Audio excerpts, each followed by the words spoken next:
Afternoon, everyone. I want to introduce Q Misell, who's going to be talking about running Python on the BBC Micro. Let's give him a warm welcome.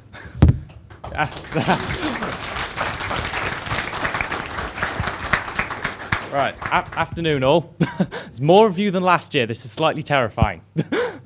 I will have to go through this quickly because I've really wanted to put as much in as possible. There won't be time for questions. You can speak to me afterwards. There's really interesting stuff if you want to talk. Right, so last year I wrote a C compiler in Python for the BBC Micro. I am now using that C compiler to write an implementation of Python. So it's a bit of a continuation of that talk, and a lot of things have changed since then. If you want to see more details on the C compiler, watch the recording of the talk from ACCU, which is more up to date and everything. So some of you may be thinking, I'm joking. I am not. I have got it to work. Or at least I did. It's not working at the moment. some stuff. So Python 3.7, 5 megabytes exactly somehow, but it's about 5 megabytes is the executable size. That's not fitting in the 32 kilobytes of RAM in the BBC Micro. About half of that is usable. So no, not happening. You may be thinking MicroPython. That's also not going to work. It does say it only requires 16 kilobytes of RAM, but it takes 256 kilobytes of code space, so no. So my solution was to write my own implementation. So where do we start? We start with how Python works internally. And Python is somewhat of a weird language, and it's halfway between a compiled and interpreted language. So it is both compiled and interpreted. Basic is entirely interpreted, so it reads the characters in and figures out what to do as it's running. C is entirely compiled, and yeah, Python is confusing. So, does anyone know who wrote, as just a side note, Basic for the BBC Micro? Yes? Yes. And does anyone know what's very amazing about Sophie Wilson? No? She's trans, which is amazing. I'm non-binary, so that's cool. She also designed the ARM chip that's probably running in every single one of your phones. So if in Python, there is the module called dis to disassemble things. And if we look at the disassembly of 40 plus 2, it generates its own sort of assembly language for Python. This is called the Python bytecode. And then this is executed by the Python virtual machine. This is how it's both compiled and interpreted, because the bytecode is interpreted, but Python itself is compiled into the bytecode. And we can see it's almost assembly language, but assembly with dynamic typing, which is a bit of a weird concept. So now we have an idea of how Python somewhat works. Let's try and write our own implementation. Now, if you look at the internals of the code object, you have to use compile for that. The CO code is just the binary representation of the bytecode. So we can see that 100 is the opcode for load constant, with a parameter of 0 for the 0th constant. Then 100 and load the first constant, and then we can see that the list of constants is 40 and 2.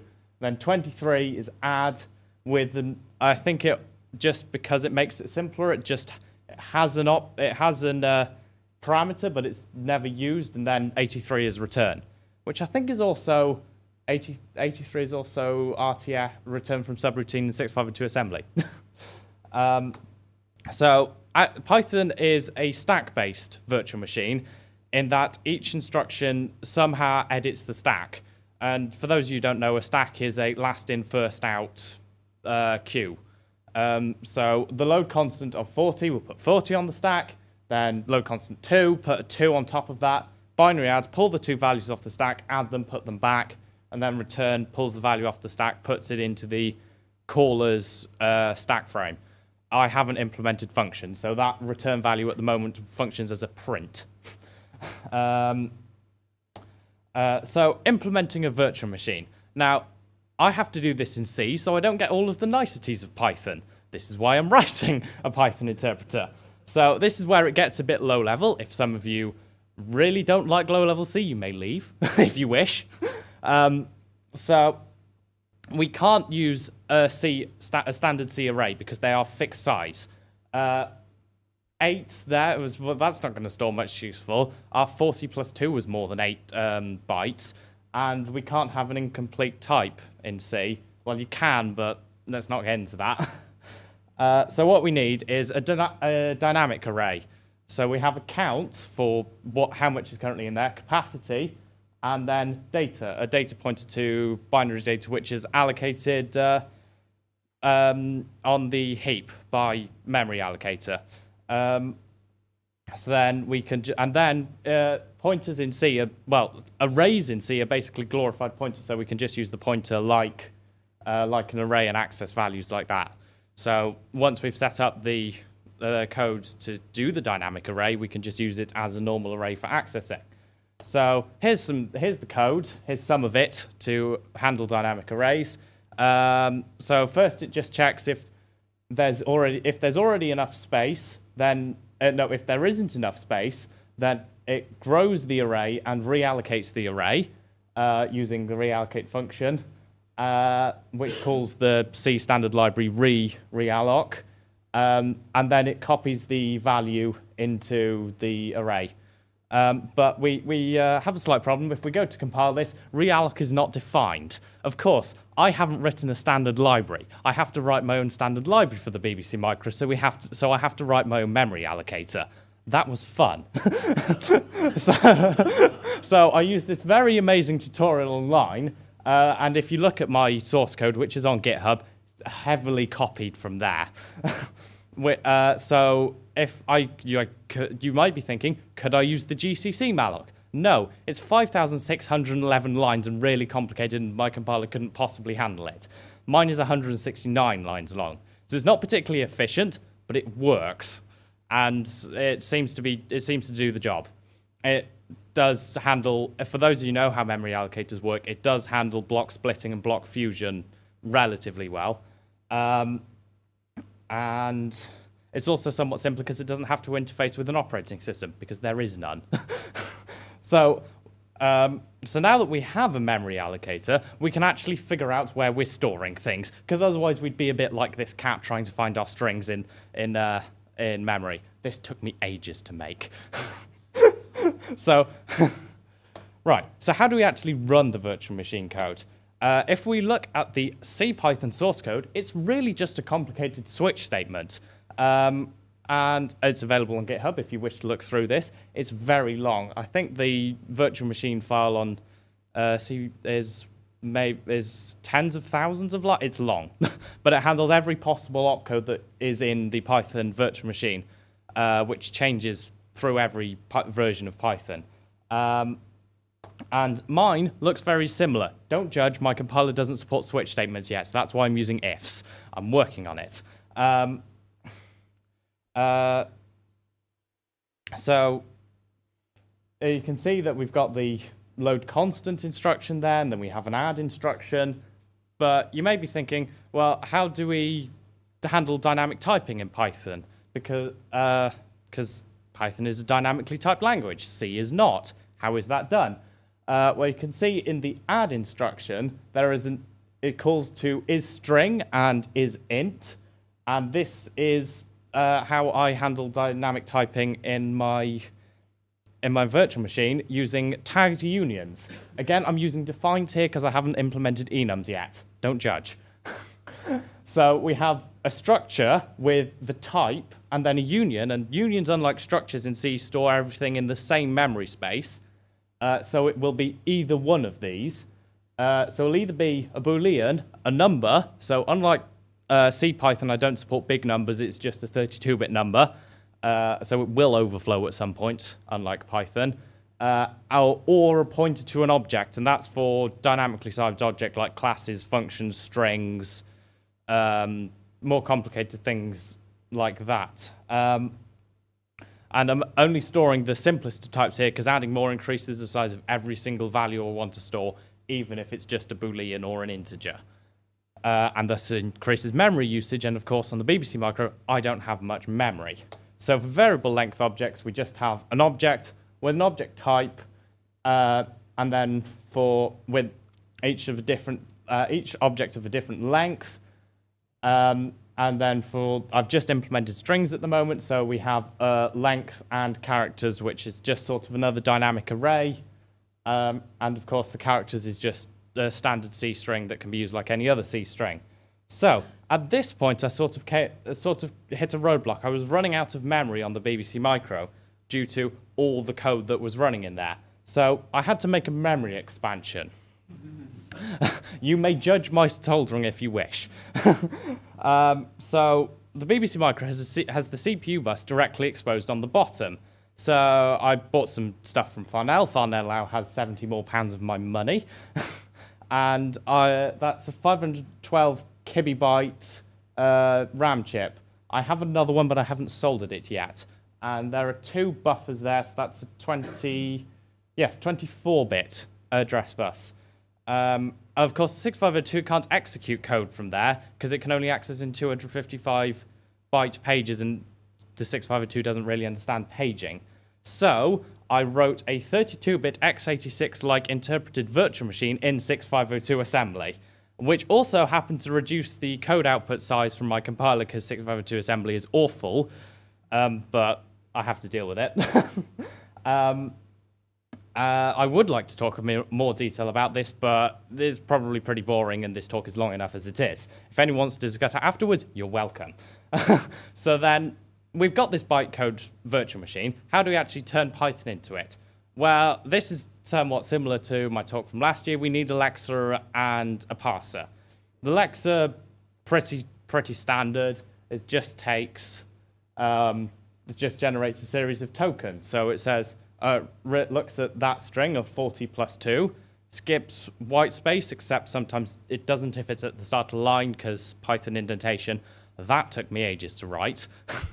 But conveniently, the Python documentation is really good and explains how indentation works internally to Python. And it just really, if in the parser side, it's almost identical to parsing C, because what it does, it generates indent and dedent tokens, which you can just use as curly braces in the parser. So for this, it'll say, oh, 4 is a number, and so is 0. Oh, this isn't a number. Right, I've found a number, outputs a number. Then it sees, plus, outputs a plus. It sees 2 is a number. And then we've reached the end of the file, and outputs number. And tokens aren't particularly complicated. All they really need is the type, the start, and the length. And there's also line information there for debugging in future. Well, when running, so you can actually figure out where your code errors, which is something that I didn't implement in my original C compiler. So if you write incorrect C, it just sort of says, syntax error, good luck. So then, for a parser, instead of using a recursive descent parser, which uses lots of heap, I learned about this thing called a Pratt parser on craftinginterpreters.com. A very nice online book, which actually a lot of my code is based off of, but slightly different because Python. Named after Vaughan Pratt. And it's basically a lookup table of tokens. So you'll see in the and of course each token identifier is just an integer, so that can then be an integer offset into an array of which function to call. So you can see it would go to a number, which would then output a number, then go back, and then see a plus. Right, we're doing a binary operation. And then that binary operation will say, oh, I need the next parameter. So then that calls through the parse precedence again, gets a number, outputs the number. Which does mean that it's a single pass compiler. The Python compiler itself generates an abstract syntax tree, then optimizes it, then outputs bytecode. But I really don't have that much code space or execution time, and it's really not worth it implementing on a BBC Micro. Running is enough for me. So you might actually see, if you run some of the examples, that Python will actually see constant integer adding. So if you put in 40 plus 2, it'll optimize that out into just load constant 42 return instead of having to do the add. But this one actually generates all of that and then runs through it. Thank you. Do we have time for questions? Yes. Okay, we have time for questions. I got through that quicker than I thought.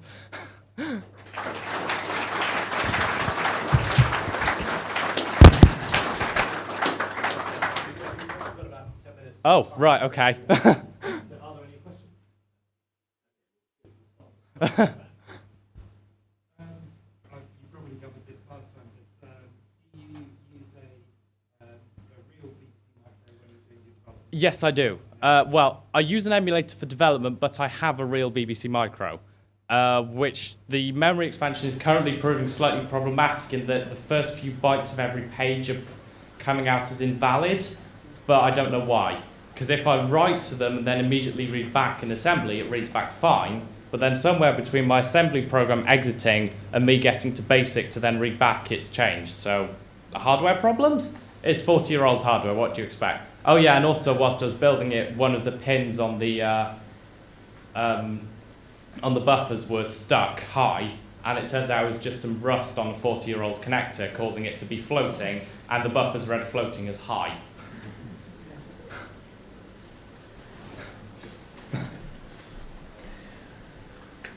I'm incredibly impressed. Do you have a gut feeling for how much of Python you're going to cram into this?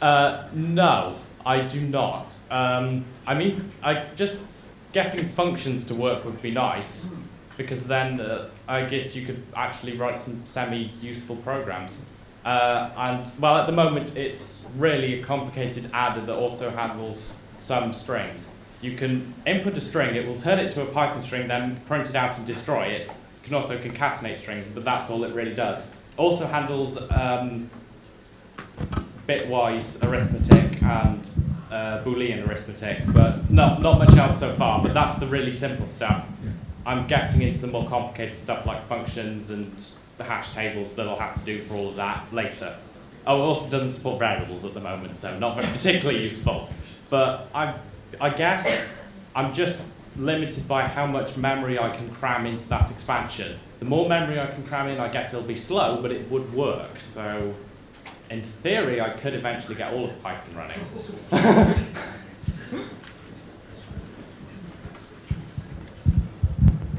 So when you've got a decent amount of Python running, what do you hope to do with it, and can we expect to see you talk next year about it? I don't exactly know what to do with it yet. Well, again, this is what I thought when I made my C compiler, but then I've sort of figured out what to do with it, write an implementation of Python. So I may have a self-hosting C compiler by next year. But, well, yeah, I'll definitely be talking about it next year if I get selected. I don't know what I'll be doing. I might just, yeah, I have no idea. You mentioned that MicroPython takes some multiple of the resources that the BBC Micro can provide, and that's Yes. why you discounted it. Did you look at all into hacking bits out of MicroPython as opposed to building something up from zero? I did consider that, but I thought it would be more of a learning experience just to build it up from scratch, so went with it.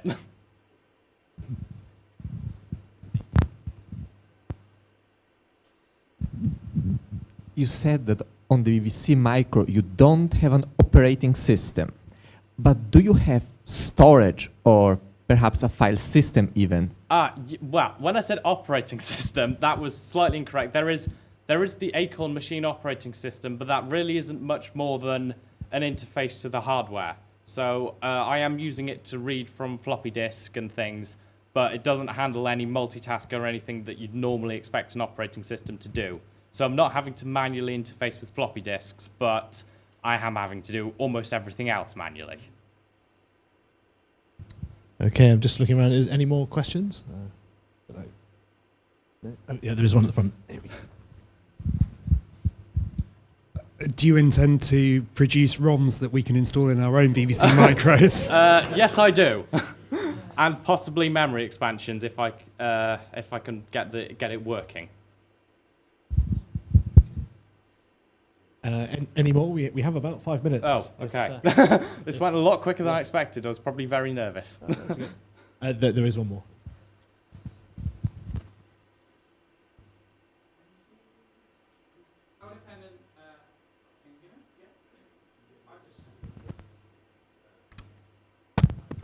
How dependent is on the BBC Micro specifically, or would it run on other 6502 computers from the same sort of era?